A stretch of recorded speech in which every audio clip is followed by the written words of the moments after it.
Ever wondered how your data travels from your home to a website halfway across the world? Or how multiple devices in your home share one IP address to connect to the internet? It's all thanks to routing and network address translation. Today, I'll break it down for you in a fun and simple way. Routing is like the internet's postal system.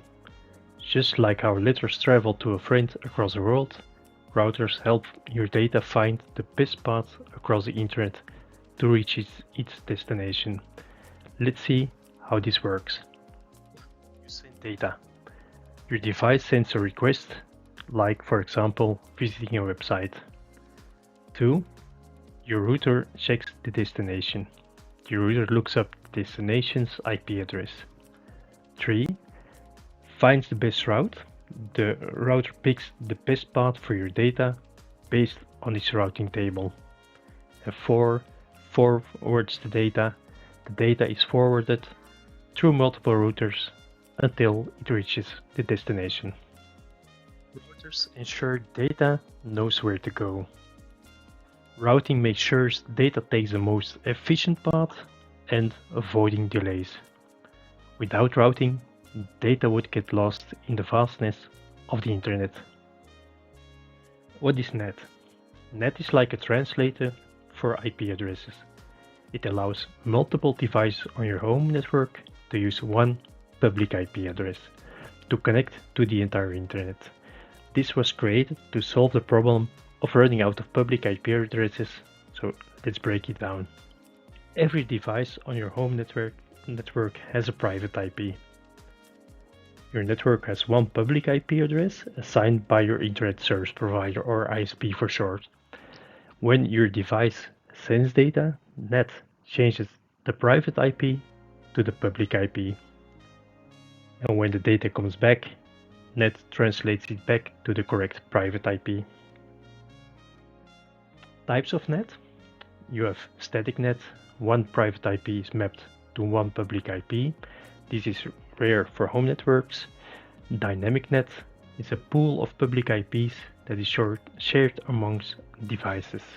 And PAT, port address translation, the most common NAT. Many devices share one public IP, each with a unique port number. An example of PAT, both your laptop and phone connect to the same Wi-Fi. Your laptop is assigned port 12345 and your phone is assigned port 12346. NAT keeps track of which device sends the data based on the port number, even though both use the same public IP. The difference between outgoing and incoming NAT. Outgoing NAT, when a device in your network sends data through the internet, NAT translates your private IP into a public IP.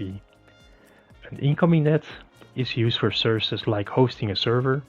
You use port forwarding to tell NAT which device should receive incoming traffic from the internet. Incoming NAT example, you have a web server in your network with, for example, IP 192.168.1.100. You set up port forwarding so traffic from your public IP on port 80 is sent to your IP 192.168.1.100. Now your web server can be accessed from the internet through your public IP. How NAT and routing work together. Routing finds the best path for data to travel across the internet. NAT translates between private and public IPs. Together, they allow multiple devices in your home network to share one public IP and still communicate with the internet smoothly. What are the benefits of NAT?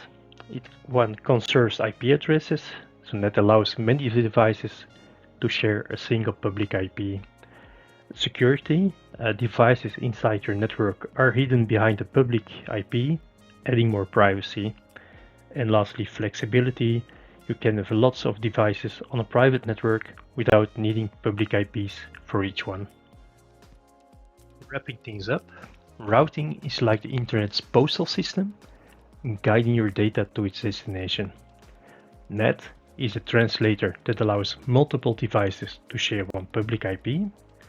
And we have outgoing NAT.